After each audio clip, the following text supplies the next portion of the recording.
Halo semuanya, untuk seluruh pendengar podcast CPNS Beraksi dimanapun kalian berada. Semoga dalam keadaan sehat dan bahagia. Sebelumnya, izinkan saya memperkenalkan diri. Saya Medi Kurnia Putri, CPNS Unit Kerja Universitas Lampung Fakultas Teknik. Saya akan mengajak kalian semua ngobrol santai dengan dua narasumber kita yang keren dan kece, yaitu Kakak Roro dan Kakak Mia. Silakan kakak-kakak, say hello dulu kepada seluruh pendengar kita. Halo, terima kasih Kak Vicky. Kenalin, Kak Roro Ayu Lansari. Saya sebagai arsiparis ahli pertama di Fakultas Teknik Pos Lampung. Salam kenal semuanya. Salam kenal kakak Roro. Halo, perkenalkan semuanya. Nama saya Mia Novita. Saya saat ini CPNS. Unit kerja saya di Universitas Lampung di Fakultas Teknik. Salam kenal. Salam kenal kakak Mia. Ya, Oke, jadi kita nanti bakal bahas dan ulik-ulik tentang sistem administrasi negara kesatuan Republik Indonesia atau kita juga sering kenal dengan istilah Sankri. Nah, kedua narasumber kita ini selain sebagai CPNS, mereka juga dulunya pernah menempuh studi di jurusan ilmu pemerintahan. Jadi mereka pasti sudah tahu banyak nih tentang Sankri. Nah, oke, mungkin dari pendengar kita masih banyak yang belum tahu apa sih sebenarnya sistem administrasi negara kesatuan Republik Indonesia itu, ya. Barang apa ini nih sebenarnya? Terus juga kenapa sih pakai istilah itu? Memang nggak bisa diganti jadi manajemen negara aja gitu. Nah, Kak, bisa nggak tolong jelaskan secara sederhana Sankri itu apa? Kalau secara sederhana, Sanskrit itu adalah keseluruhan sistem penyelenggaraan administrasi negara yang digunakan untuk mencapai tujuan nasional sesuai dengan Pancasila dan Undang-Undang Dasar 1945. Jadi, Sanskrit bukan cuma soal birokrasi ya, tapi mencakup lembaga negara, aparatur negara, kebijakan, proses kerja, bahkan dengan layanan publik. Oke, oke, berarti Sankri ini semacam kerangka besar atau sistem rancangan gitu ya. Bagaimana negara kita dijalankan secara administrasi ya Kak ya. Betul. Dari pusat hingga daerah pun, dari perencanaan hingga evaluasi, semua ada dalam satu sistem yang saling terhubung satu sama lainnya. oke, saya izin menambahkan ya, Mbak Roro. Jadi, kenapa tadi bukan sekedar manajemen? Karena Sankri itu adalah tatanan menyeluruh dari seluruh urusan negara kita yang berdasarkan Pancasila dan Undang-Undang 1945. Bayangkan saja Sanskrit sebagai sistem saraf pusat. Kalau sarafnya nggak jalan, layanan publik kita tuh bisa lumpuh dan kedaulatan kita tuh bakal terancam. Santri itu adalah integrating system yang menyatukan politik, ekonomi, hingga sosial budaya di negara kita ini. Begitu. Oke, oke, oke. Menarik sekali jawaban dari kakak-kakak ini. Jadi mau nggak mau nih ya, kita sebagai CPNS ini baik yang di daerah, di pusat, maupun yang ditempatkan di seluruh wilayah NKRI ini sudah menjadi bagian dari Sankri itu sendiri ya, sejak Ya, kita diangkat menjadi ya, betul. CPNS. Nah, selain itu, kalau boleh tahu nih Kak, kan dulu kita ini awalnya bukan negara yang merdeka ya. Indonesia Ya. sebelum merdeka itu belum punya pemerintahan sendiri. Boleh nggak sih diceritakan awal mulanya terbentuk Sankri itu seperti apa? Mulanya terbentuk Sanskrit itu, kita mewarisi sistem dari Belanda yang sangat kaku dan legalistik. Pokoknya, apa ya yang ada di aturan itu, ya itulah yang kita jalankan.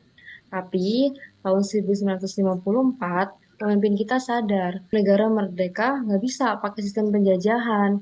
Maka datanglah misi dari ahli Amerika yang dipimpin oleh Edward S. Files. Mereka menyarankan Indonesia punya lembaga khusus untuk mendidik administrator profesional. Akhirnya lah Lahirlah Lembaga Administrasi Negara atau ALAN pada tanggal 6 Agustus 1957.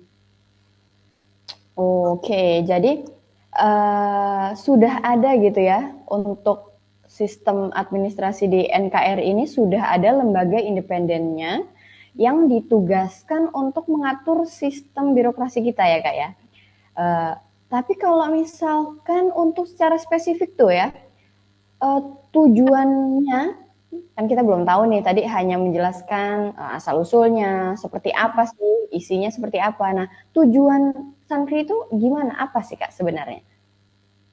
Tujuan utama dari Sankri itu sendiri itu adalah mewujudkan tata kelola pemerintahan yang efektif, efisien, transparan, dan akuntabel demi pelayanan publik yang berkualitas. Selain itu, Sankri juga bertujuan menjaga keutuhan NKRI, memastikan kebijakan pusat dan daerah sejalan, serta mencegah tumpang tindih kewenangan di negara kita ini. Begitu, Mbak. Ya, jadi ya, jadi Sankri ini kan Kakak tadi sudah menjelaskan berbagai konten ya, dari artinya, kemudian juga sejarahnya, bagaimana dia terbentuk, kemudian juga tujuannya. Dari semua itu kita simpulkan nih ya secara sederhana bahwa Sankri ini tuh sangat penting ya dalam keberlangsungan sistem pemerintahan kita. Dalam pelaksanaannya ya kita butuh nih dalam melaksanakan Sankri itu sendiri pedoman yang dianut atau prinsip pelaksanaannya itu bagaimana? Kakak bisa jelaskan? Halo Kak Roro, bisa diulang karena suaranya tidak terdengar? Masih nggak terdengar loh suaranya. Bisa, silahkan. Coba bisa diulang tadi Ya, bagaimana sih pedoman dalam melaksanakan Sankri Kak? prinsip utama yang jadi pelaksanaan Sankri itu ada good governance, seperti akuntabilitas, transparansi, partisipasi masyarakat, dan supremasi hukum. Ada juga prinsip profesionalisme ASN, netralitas, serta orientasi pada hasil dan pelayanan publik. Jadi, kita harus mengutamakan pelayanan untuk masyarakat. Kita harus mementingkan masyarakat umum daripada kepentingan pribadi maupun kepentingan golongan. Gitu, Kak. Oh, jadi kita ya sebagai apa CPNS tadi ya Kak ya harus memiliki semangat Sankri atau Sistem Administrasi Negara Kesatuan Republik Indonesia dalam menjalankan tugas. Nah, jadi kalau misalkan kerja tuh nggak boleh asal-asalan ya kan, harus memenuhi tanggung jawab. Ngomongin tentang pekerjaan nih sebagai ASN, bagaimana peran kita dalam membakar semangat Sankri?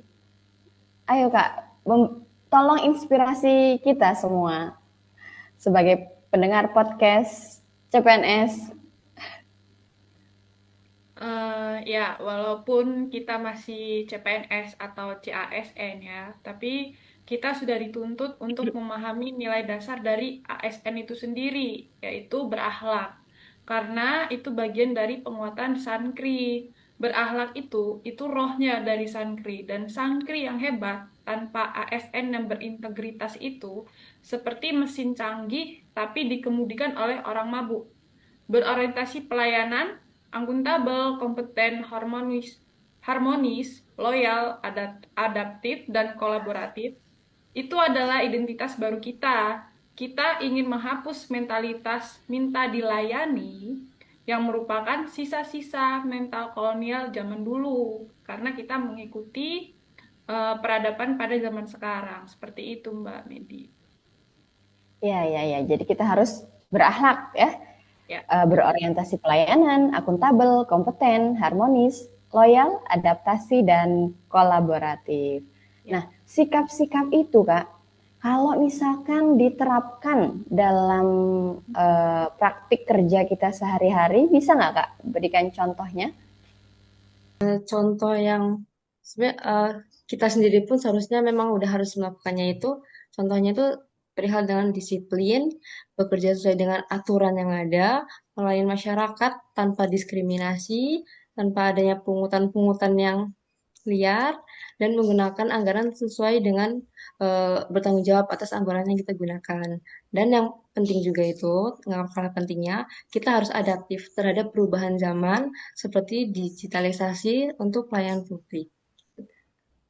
Oke, oke. Hmm,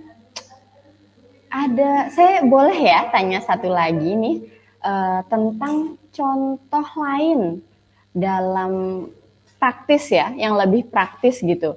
Misalnya sikap loyal kita dalam bekerja itu maksudnya bagaimana dan seperti apa? Oke, izin menjawab ya. Jadi, loyal itu bukan kita ke bos atau pimpinan kita secara personal ya, tapi lebih ke Pancasila, ke Undang-Undang Dasar 1945, dan ke keutuhan NKRI. Contohnya, kalau ada info hoax yang menyerang negara kita, ASN itu nggak boleh ikut menyebarkan. Sebaliknya, kita harus jadi penjaga rahasia jabatan dan rahasia negara kita sendiri. Begitu, Mbak Mimi. Yang lagi marak saat ini ya adalah eh, isu-isu digital yang sangat mudah tersebar dan hoax-hoax gitu ya, hoax-hoax yang mudah tersebar. Nah, kita harus menjaga gitu ya Kak ya, keutuhan NKRI sebagai ASN dengan menjaga rahasia negara kita. Oke, oke. Jadi intinya Sankri itu tadi bukan cuma teori ya, tapi juga harus hidup dalam praktek uh, di dalam kinerja kita sebagai ASN dalam menjalankan tugas kita sehari-hari. Oke, nggak kerasa nih ya waktu tanya jawab kita sudah berakhir ya, sudah habis nih waktunya. Terima kasih untuk kakak-kakak sekalian, Kak Roro dan Kak Mia atas insight-nya. Semoga bisa bermanfaat untuk seluruh pendengar podcast kita ini. Terima kasih, sampai jumpa. Terima kasih. Terima kasih Terima juga, Kak. kasih.